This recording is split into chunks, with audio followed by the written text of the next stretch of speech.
Hi everyone, welcome back to our channel jobs information channel. ఈరోజు మనం ఈ వీడియోలో 2025లో సబ్ ఇన్స్పెక్టర్ కావడం ఎలా, సెలక్షన్ ప్రాసెస్ ఎలా ఉంటుంది, ఏజ్ ఎంత ఉండాలి, క్వాలిఫికేషన్ ఎట్లుండాలి, ఏపీ అండ్ టీఎస్ వాళ్ళు తప్పకుండా ఈ వీడియో అయితే చూడండి. ఎందుకంటే మీకు అయితే ఈ వీడియో తప్పకుండా యూజ్ అవుతుంది. మీరు ఎలా చదివితే ఈ 2025లో సబ్ ఇన్స్పెక్టర్ కావడం జరుగుతుంది, ఎలా ప్రిపేర్ అవ్వాలి, ఏ బుక్స్ ప్రిపేర్ అవ్వాలి, బుక్స్ గురించి అయితే నేను ఆల్రెడీ ఒక వీడియో చేశాను. కింద డిస్క్రిప్షన్లో అయితే దాని లింక్ అయితే ప్రొవైడ్ చేస్తాను, ఒకసారి చెక్అవుట్ అయితే చేయండి. ఈ వీడియోలో మనం సబ్ ఇన్స్పెక్టర్ కావడం ఎలా అనే దాని గురించి అయితే మాట్లాడుకుందాం. ముందుగా మన ఛానల్కి అయితే టెలిగ్రామ్ పేజ్ మరియు ఇన్స్టాగ్రామ్ అకౌంట్ అయితే ఉంది. కింద డిస్క్రిప్షన్లో లింక్ అయితే ప్రొవైడ్ చేస్తాను, ఒకసారి అయితే చెక్అవుట్ అయితే చేయండి. ఇక మనం మెయిన్ టాపిక్లోకి అయితే వెళ్దాం. ఇక్కడ ముందుగా మనం చూసుకున్నట్టయితే ఎవరైతే సబ్ ఇన్స్పెక్టర్ కావాలనుకుంటారో వాళ్ళకు ఎడ్యుకేషన్ క్వాలిఫికేషన్ వచ్చేసి డిగ్రీ అయితే ఉండాలి. అది ఓపెన్ డిగ్రీ అయినా పర్వాలేదు, ఏదో ఒక డిగ్రీ అయితే మీకు ఖచ్చితంగా ఉండాలి. అప్పుడైతే మీరైతే దీనికైతే అప్లై అయితే చేసుకోవచ్చు. ఇక మనం ఏజ్ చూసుకున్నట్టయితే 21 to 33 ఇయర్స్ వరకు అయితే ఎవరైతే ఈ మధ్యలో ఉంటారో వాళ్ళైతే అప్లై అయితే చేసుకోవచ్చు. ఎవరైతే ఆల్రెడీ డిపార్ట్మెంట్లో పనిచేస్తున్నారో వాళ్ళైతే ఎక్స్ట్రా 5 ఇయర్స్ కూడా ఉంటుంది రిలాక్సేషన్, వాళ్ళైతే చూసుకొని ఒకసారి అప్లై చేసుకోవచ్చు. ఇక మళ్ళీ నెక్స్ట్ హైట్ చూసుకున్నట్టయితే 167.6 సెంటీమీటర్స్ అయితే ఉంటుంది. ఇదైతే మీరు హైట్ అయితే ఒకసారి చెక్ చేసుకోండి, ఆ తర్వాత ప్రిపరేషన్ అయితే స్టార్ట్ చేయండి. హైట్ విషయంలో మీరు తక్కువ ఉంటే మీరు వేరే జాబ్స్కి అయితే ప్రిపేర్ కాండి. పోలీస్ జాబ్స్ అయితే మీకు హైట్ అయితే ఖచ్చితంగా చూస్తారు. ఇప్పుడు డిజిటల్లో చూస్తున్నారు, హైట్ అయితే ఎటువంటి మార్పులు జరగవు హైట్లో. సో మీరు ఒకసారి చూసుకొని ప్రిపేర్ కాండి. ఇక మనం తర్వాత చూసుకున్నట్టయితే సెలక్షన్ ప్రాసెస్ ఎలా ఉంటుంది అనేది చూసుకుందాం.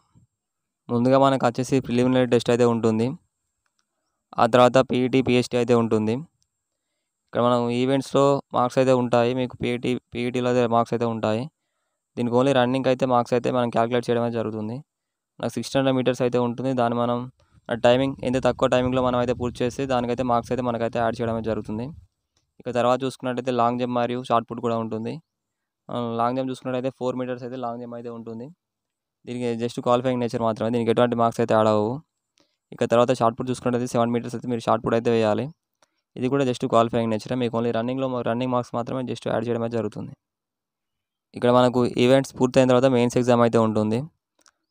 మనకు 2 పేపర్స్ అయితే ఉంటాయి, ఒకటి జిఎస్ మరియు ఒకటి అర్థమెటిక్ అండ్ రీజనింగ్ అయితే ఉంటాయి. ఫస్ట్ జిఎస్ చూసుకున్నట్టయితే మీకు 200 మార్క్స్ అయితే ఎగ్జామ్ అయితే ఉంటుంది. దాని తర్వాత అర్థమెటిక్ 100 మార్క్స్ మరియు రీజనింగ్ 100 మార్క్స్, ఇది కూడా 200 మార్క్స్ అయితే ఉంటుంది. మరియు లాంగ్వేజెస్ కూడా మీరు క్వాలిఫై అవ్వాల్సి అయితే ఉంటుంది. ఇంగ్లీష్ మరియు తెలుగు మీరైతే ఈ 2 లాంగ్వేజెస్లో క్వాలిఫై అవ్వాల్సి ఉంటుంది. మీకు 40 మార్క్స్ వస్తే దీంట్లో మీరైతే క్వాలిఫై అయినట్టు. ఇవైతే మనకు ఫైనల్ మెరిట్ లిస్ట్లో దీని అయితే మార్క్స్ అయితే క్యాలిక్యులేట్ చేయరు, ఓన్లీ మీకు జిఎస్ అర్థమెటిక్ అండ్ రీజనింగ్ నుంచి అయితే మార్క్స్ అయితే క్యాలిక్యులేట్ చేస్తారు.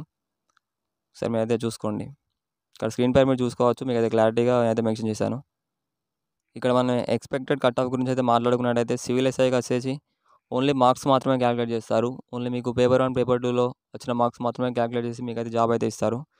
మీరు ప్రతి పేపర్కి అంటే 2 పేపర్స్లో ఫస్ట్ పేపర్కి 140 మరియు సెకండ్ పేపర్కి 140 మార్క్స్ అయితే మీరు స్కోర్ చేసినట్టయితే మీకు అయితే జాబ్ అయితే ఖచ్చితంగా రావడం అయితే జరుగుతుంది. ఇక తర్వాత ఆర్ఎస్ఐ అంటే మీకు టీఎస్ఎస్పి మరియు ఆర్ఎస్ఐ వాళ్ళ పైన పనిచేసే ఎస్ఐలకు అయితే మనం అయితే మార్క్స్ అయితే ఈవెంట్స్ మార్క్స్ కూడా యాడ్ చేయడం అయితే జరుగుతుంది. ఇప్పుడు మీకు వచ్చిన 2 పేపర్స్ మార్క్స్ వచ్చిన 400కి మీకు 200 వస్తే దాన్ని బై 2 చేసి మీకు అయితే మార్క్స్ అయితే యాడ్ చేయడం అయితే జరుగుతుంది. ఇక్కడ స్క్రీన్ పైన మీరు చూసుకోవచ్చు ఆర్ఎస్ఐ కట్ ఆఫ్. ఇక్కడ మీకు 120 మార్క్స్ అంటే మీకు ఎగ్జామ్లో 400కి 240 మార్క్స్ వస్తే బై 2 చేసుకుంటే మీకు 120 మార్క్స్ అన్నట్టు. అలాగే మీరు ఈవెంట్స్లో చూసుకున్నట్టయితే ఒక 80 మార్క్స్ అట్లా స్కోర్ చేసినట్టయితే మీకు 200 మార్క్స్ అయితే వస్తాయి. అలా చూసుకున్నట్టయితే మీకు ఇక్కడ నేను మెన్షన్ చేశాను చూడండి ఒకసారి.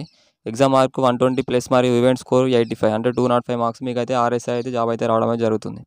ఇలాగైతే మనకు ఆర్ఎస్ఐ అయితే మార్క్స్ అయితే క్యాలిక్యులేట్ చేయడం అయితే జరుగుతుంది. ఇక్కడ ఒకసారి మీ స్క్రీన్ పైన చూసుకోవచ్చు, మీకు క్లియర్గా అర్థమవుతుంది. ఇక ఇలాంటి మరిన్ని జెన్యూన్ అప్డేట్స్ కోసం మన ఛానల్ని సబ్స్క్రైబ్ చేసుకోండి, పక్కన ఉన్న బెల్ ఐకాన్ ఆన్లో ఉంచుకోండి. Thank you.